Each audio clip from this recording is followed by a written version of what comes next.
कहानी की शुरुआत में हमें एक चॉकलेट फैक्ट्री दिखाई जाती है जहाँ पर अलग अलग तरह की चॉकलेट्स बनाई जाती थी और इस फैक्ट्री के ऑनर का नाम विली वोंका था। विली वोंका रैंडमली 5 चॉकलेट्स के पैकेट्स में गोल्डन टिकट्स को छुपा देता है और सभी चॉकलेट्स को पूरी दुनिया में सप्लाई करने के लिए भेज दिया जाता है। अब जिस किसी को भी वो गोल्डन टिकट्स मिलेंगी उसे एक खास किस्म का इनाम दिया जाएगा। इसके बाद सीन शिफ्ट होकर जाता है एक छोटे बच्चे पर जिसका नाम चार्ली होता है और चार्ली की फैमिली काफी गरीब थी। उनकी फाइनेंशियली कंडीशन इतनी ज्यादा खराब थी कि वो बड़ी ही मुश्किल से सरवाइव कर रहे थे और उनका घर भी ऐसा था जिसको देखने से ऐसा लगता था कि वो कभी भी गिर जाएगा। कुछ ही देर के बाद चार्ली के फादर घर आते हैं जो कि टूथपेस्ट कंपनी में काम करते थे और वो चार्ली के लिए कुछ टूथपेस्ट के ढक्कन लाए होते हैं जिन्हें देखकर चार्ली बहुत खुश हो जाता है क्योंकि चार्ली उन ढक्कन की मदद से विली वोंका की चॉकलेट फैक्ट्री का मॉडल बना रहा था। तब ये देखकर चार्ली के दादाजी उसे बताते हैं कि मैं भी पहले विली वोंका की फैक्ट्री में काम किया करता था और आज से तकरीबन 15 साल पहले विली वोंका ने दुनिया की तकरीबन सबसे बड़ी चॉकलेट फैक्ट्री बनाई, यानी कि दुनिया की बड़ी से बड़ी फैक्ट्री से वो 60 गुना बड़ी थी। अब इसी चीज से इम्प्रेस होकर इंडिया के एक प्रिंस ने विली वोंका को चॉकलेट का एक महल बनाने का ऑर्डर दिया। अब विली वोंका ने बिल्कुल ऐसा ही किया, यानी उसने उनके कहने के मुताबिक चॉकलेट का महल बना ही दिया। लेकिन साथ ही साथ उसने इस बारे में प्रिंस को ये भी बताया कि ये महल ज्यादा दिनों तक नहीं रहेगा क्योंकि गर्मी बहुत ज्यादा है और चॉकलेट का ये महल मेल्ट हो सकता है। लेकिन वो प्रिंस उसकी बातों पर ज्यादा ध्यान नहीं देता और फिर हम दूसरे ही दिन देखते हैं कि काफी तेज धूप निकलती है, यानी आज काफी गर्मी होती है जिसकी वजह से चॉकलेट का वो पूरा महल पिघल जाता है। फिर विली वोंका जब अपनी फैक्ट्री में वापस आता है तो उसे पता चलता है कि उसकी फैक्ट्री में एक जासूस आके घुस गया था और इस जासूस को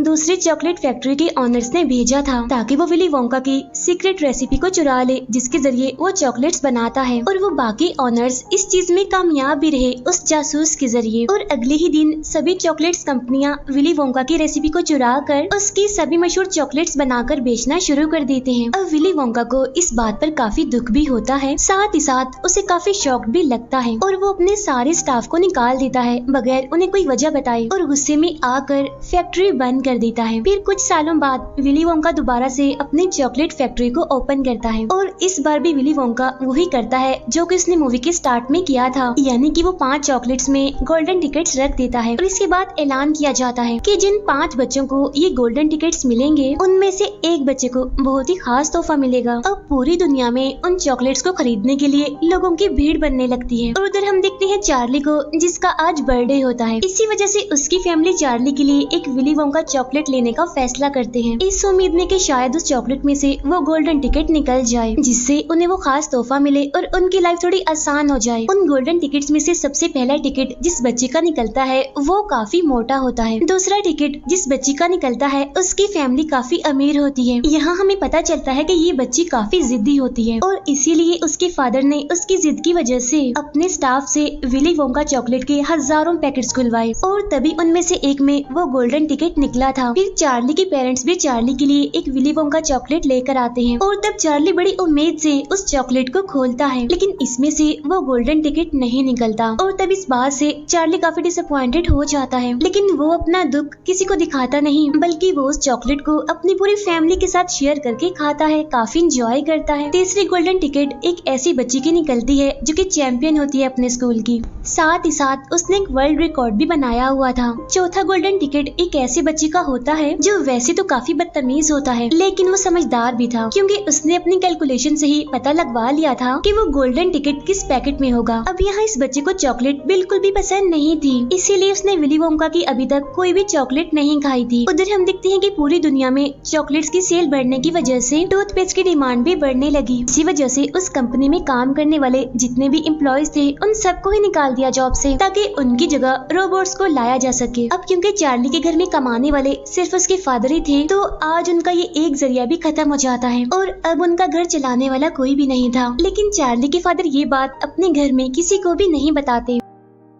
फिर चार्ली के दादाजी चार्ली को कुछ पैसे देते हैं जो कि उन्होंने अपने पास जोड़ के रखे हुए थे और वो चार्ली को फिर से विली वोंका चॉकलेट को लाने के लिए कहते हैं इस उम्मीद में कि शायद अब उनकी किस्मत खुल जाए। और तब चार्ली ऐसा ही करता है, वो फिर से वही चॉकलेट लेकर आता है और यहाँ वो दोनों बड़ी उम्मीद से चॉकलेट का वो पैकेट खोलते हैं लेकिन इस बार भी उसमें से गोल्डन टिकट नहीं निकलता। इसलिए चार्ली उदास होकर घर से बाहर आ जाता है और तब उसे एक शॉप के बाहर से एक नोट मिलता है और उन पैसों से चार्ली चार्ली फिर से वही चॉकलेट खरीदता है और अब जैसे ही वो उस पैकेट को खोलता है तो उसे अपनी आंखों पर यकीन नहीं आता, क्योंकि अब की बार उसका गोल्डन टिकट निकल गया था।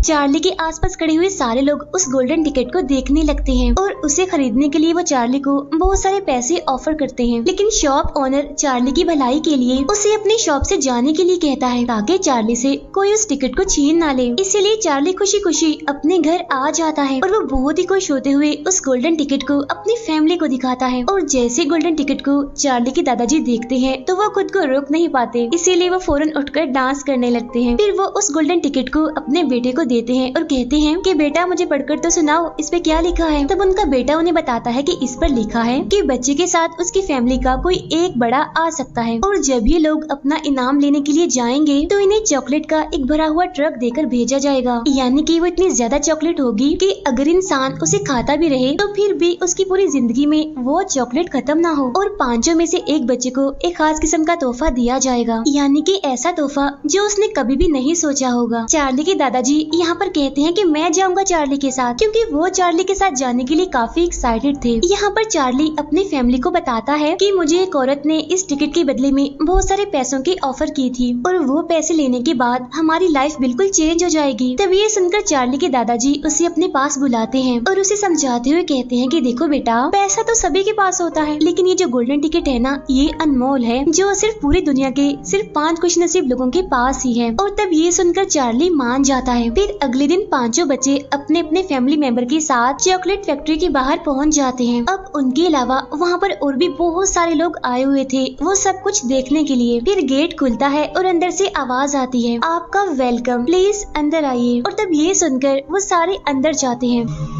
उनके अंदर आते ही वो दरवाजा बंद हो जाता है। इन सभी लोगों का एक बड़ा अच्छा सा वेलकम किया जाता है एक गाने के साथ, और ये गाना विली वोंका पर ही बना हुआ था। इसके बाद विली वोंका खुद उनके सामने आता है। यहाँ सारे बच्चे विली वोंका से अजीब अजीब सवाल पूछने लगते हैं, जिनका जवाब विली वोंका भी बड़े ही अजीब तरीके से देता है। फिर विली वोंका खुद भी उनका वेलकम करता है फैक्ट्री के अंदर। फिर इसके बाद वो उन सभी को बताता है कि इस कमरे में जितनी भी चीजें हैं वो सारी चॉकलेट से बनी हुई हैं, यानी कि घास, वाटरफॉल, पहाड़ और तालाब भी। आप यहाँ पर घूम सकते हैं और यहाँ पर किसी भी चीज को खा सकते हैं। तभी सुनकर वो सारे बच्चे इधर उधर फैल जाते हैं और तभी उनमें से उस जिद्दी बच्ची को वहाँ पर एक बोना दिखाई देता है और वो इसके बारे में विली वोंका से पूछती है। तो वो उन्हें बताता है कि एक दिन मैं चॉकलेट के नए फ्लेवर्स को तलाश करने के लिए जंगल में गया था और वहाँ के जो ट्रीज थे वहाँ पर इन बोनों का पूरा कबीला रहा करता था और इन बोनों के पास बहुत सारी कोको होती है। इसीलिए विली वोंका कोको हासिल करने के लिए उनके कबीले के लीडर को ये ऑफर देता है कि अगर आपने मुझे कोको लेने दिया तो मैं आपको अपनी चॉकलेट फैक्ट्री में काम करने का मौका दूंगा, जहाँ पर आप सारे लोग बड़े आराम से रह सकते हैं, मजे मजे की चॉकलेट्स खा सकते हैं। इसी दौरान वो मोटा बच्चा चॉकलेट पीने के लिए चॉकलेट के तालाब में जाता है, लेकिन तभी गलती से वो उसमें गिर जाता है। लेकिन इतनी ही देर में वहाँ पर एक काफी बड़ी मशीन आ जाती है और इस मशीन के जरिए ही चॉकलेट को फैक्ट्री के अंदर ले जाया जाता था। अब जिस पाइप के जरिए चॉकलेट जा रही होती है, इसी पाइप में वो मोटा बच्चा भी फंस जाता है और तब यहाँ पर विली वोंका के सारे एम्प्लॉइज उस मोटे बच्चे के लिए गाना गाने लगते हैं। और तब ये देखकर वहाँ पर सारे लोग काफी हैरान हो जाते हैं कि आखिर इन्हें कैसे पता था कि ये मोटा बच्चा इस पाइप में फंस जाएगा। अब उस मोटे बच्चे को फंसा हुआ देखकर उसकी मदर को उसकी काफी फिक्र होने लगती है। फिर विली वोंका अपने एम्प्लॉइज को बताता है कि उस बच्चे की मदर फैक्ट्री के अंदर जाना चाह रही है, तो तुम इन्हें वहाँ ले जाओ। इसीलिए उस मोटे बच्चे की मदर वहाँ अंदर चली जाती हैं और बाकी लोग विली वोंका के साथ आगे के टूर पर चले जाते हैं। आगे जाने पर उन्हें चॉकलेट की नदी में एक बोट दिखाई देती है और उस बोट में ये सारे बैठकर अपने आगे का सफर तय करते हैं। इसी दौरान विली वोंका नदी से चॉकलेट निकाल कर चार्ली को टेस्ट करने के लिए देता है और तब चार्ली चॉकलेट को टेस्ट करते हुए विली वोंका से पूछता है कि आपने अपनी जिंदगी की पहली चॉकलेट कब खाई थी। और तब विली वोंका इस बात को बताते हुए अपने फ्लैशबैक में चला जाता है। वो बताता है कि मेरे फादर पूरे शहर के सबसे बड़े डेंटिस्ट थे और वो हर हैलोवीन पर मेरे लिए बहुत सारी चॉकलेट्स लाया करते थे। मेरे फादर ने मेरे दांतों पर ब्रेसेस लगाए हुए थे ताकि चॉकलेट्स खाने की वजह से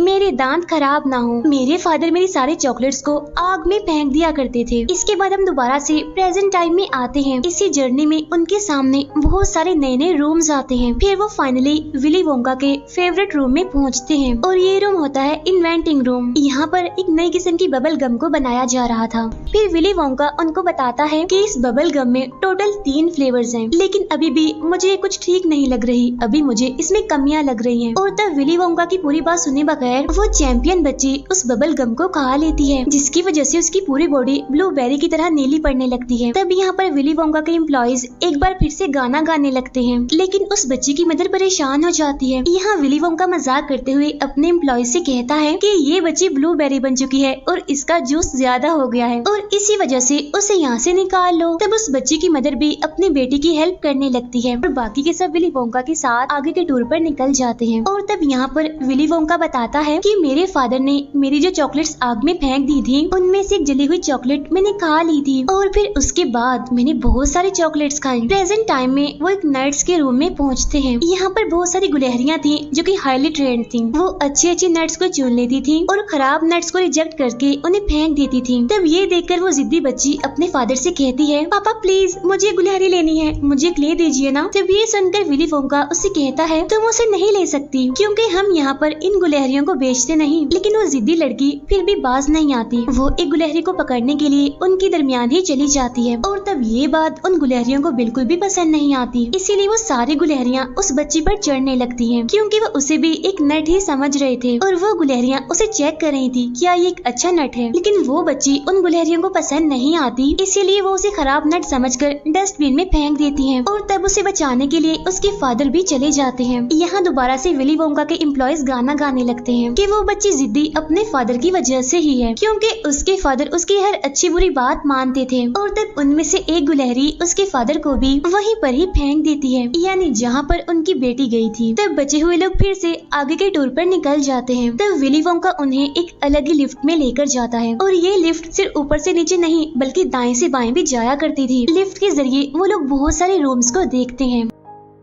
तब यहाँ पर चार्ली विली वोंका से पूछता है कि आखिर आपने ये सब कुछ कैसे शुरू किया। और तब यहाँ पर विली वोंका बताता है कि मेरे फादर ने मुझे चॉकलेट्स खाने के लिए मना किया था, लेकिन मैं तो चॉकलेट लवर था, मुझे चॉकलेट्स बहुत पसंद थी, इसी वजह से मैंने अपना घर छोड़ दिया। फिर प्रेजेंट टाइम में वो एक टीवी रूम में पहुँचते हैं जहाँ पर किसी भी चॉकलेट को टीवी के अंदर भेजा जा सकता था और टीवी देखने वाले सारे लोग उस चॉकलेट को खा भी सकते थे। अब उसकी इस बात पर समझदार बच्चा यकीन नहीं करता, इसीलिए वो उस मशीन में जाकर उसे स्टार्ट कर देता है, जिसकी वजह से एक तेज रोशनी से वो गायब हो जाता है और फौरन ही टीवी के अंदर पहुंच जाता है और इस वजह से उसका साइज भी काफी छोटा हो गया था। और तब यहाँ एक बार फिर से विली वोंका के एम्प्लॉइज गाना गाने लगते हैं और ये गाना उसे समझदार बच्चे पर बनाया गया था। फिर उस बच्चे के फादर उसे टीवी से बाहर निकालते हैं, लेकिन उस बच्चे का साइज अभी भी काफी छोटा था, इसीलिए उसके फादर विली वोंका से पूछते हैं कि अब मैं क्या करूं, आखिर ये बड़ा कैसे होगा। तब विली वोंका अपने एम्प्लॉइज से कहता है कि इन्हें फौरन स्ट्रेच रूम में ले जाओ, यानी जहाँ इसे खींचकर बड़ा कर दिया जाएगा। और यहाँ पर विली वोंका देखता है कि अब सिर्फ चार्ली ही बचा है और बाकी बच्चे अपनी अपनी बेवकूफियों की वजह से यहाँ से जा चुके हैं, यानी कि चार्ली ही विनर है और उस इनाम का हकदार है। फिर विली वोंका उन्हें एक बार फिर से एक लिफ्ट में लेकर जाता है। फिर वो एक अप एंड डाउन बटन को प्रेस करता है, जिससे वो लिफ्ट फैक्ट्री से निकलकर काफी ऊपर चली जाती है, जहाँ पर वो देखते हैं कि वो चारों बच्चे काफी बुरी हालत में वापस जा रहे हैं। फिर चार्ली इस सब के बारे में विली से पूछता है और तब विली वोंका ये सारी बात बताने के लिए लिफ्ट के जरिए चार्ली के घर पर पहुंच जाता है। वो चार्ली के घर की छत तोड़कर अंदर पहुंच जाता है। यहाँ चार्ली के पेरेंट्स चार्ली को देखकर बहुत खुश हो जाते हैं। यहाँ विली वोंका चार्ली से कहता है कि मैं अपनी फैक्ट्री तुम्हारे नाम करना चाहता हूँ, क्योंकि अब मैं बूढ़ा हो रहा हूँ, मेरा एक बाल सफेद हो चुका है, बाकी भी हो जाएंगे और जिसकी वजह से मैं बूढ़ा हो जाऊंगा। इसीलिए विली वोंका चार्ली को उसके साथ चलने के लिए कहता है, लेकिन चार्ली विली वोंका के इस ऑफर को ठुकरा देता है और कहता है कि मेरी फैमिली मुझे सबसे प्यारी है, मैं दुनिया की किसी भी चीज के लिए अपने फैमिली को नहीं छोड़ूंगा। तब इस बात पर अपसेट होते हुए विली वोंका वहाँ से चला जाता है। इसके बाद चार्ली के फादर को फिर से टूथपेस्ट कंपनी में जॉब मिल जाती है और अब यहाँ पर चार्ली की फैमिली पहले से काफी बेटर हो जाती है। उधर हम देखते हैं विली वोंका को, जो कि काफी परेशान होता है। इसी वजह से उसे फौरन एक आइडिया आता है, जिसकी वजह से वो फिर से चार्ली के पास जाता है। वो अपना चेहरा छुपाकर चार्ली से पूछता है कि क्या तुमने कभी विली वोंका को देखा है, जिस पर चार्ली कहता है कि हाँ मैंने देखा है, उनके बाल काफी अजीब से हैं। तब ये सुनकर विली वोंका अपना चेहरा उसे दिखाते हुए बोलता है, चार्ली ऐसा बिल्कुल भी नहीं है। यहाँ वो दोबारा से चार्ली को ऑफर देता है, लेकिन चार्ली एक बार फिर से उसे मना कर देता है और वो विली वोंका से पूछता है कि क्या आप अपने फादर से कभी मिलने गए हैं। इसके फौरन बाद वो दोनों उसी लिफ्ट में सवार होकर विली वोंका के फादर के घर के बाहर पहुंचते हैं। यहाँ विली के फादर उसे पेशेंट समझ रहे थे, इसी वजह से वो उसे अंदर ले जाते हैं और उसके दांतों को चेक करने लगते हैं। क्योंकि विली काफी बड़ा हो गया था, इसी वजह से वो उसे पहचान नहीं पाते। यहाँ चार्ली देखता है कि विली के फादर ने उसके सारे न्यूज आर्टिकल्स को बिल्कुल सर्टिफिकेट्स की तरह दीवारों पर लगाया हुआ है। चेकअप के दौरान विली के फादर उसे कहते हैं कि तुम्हारे दांत बहुत अच्छे हैं, इतने अच्छे दांत मैंने आज तक नहीं देखे। और तब यहाँ पर विली वोंका ये रिवील करता है कि मैं विली वोंका हूँ, यानी कि आपका बेटा। और तब यहाँ पर दोनों बाप बेटा एक दूसरे के गले मिलते हैं। और तब यहाँ पर विली वोंका को फैमिली की अहमियत का पता चलता है कि फैमिली कितनी जरूरी होती है। इसके बाद यहाँ वो चार्ली को एक नई ऑफर करता है। इसके बाद वो दोनों फैमिलीज चार्ली के घर पर खुशी खुशी खाना खाने लगती हैं, क्योंकि असल में विली वोंका चार्ली के घर को अपनी चॉकलेट फैक्ट्री के अंदर ही ले आया था। और अब चार्ली अपनी फैमिली के साथ उसकी फैक्ट्री का ध्यान रखता है, यानी कि अब उनके हालात काफी बेटर हो गए हैं। और इसी के साथ ही इस मूवी की हैप्पी सी एंडिंग हो जाती है। Thank you for watching.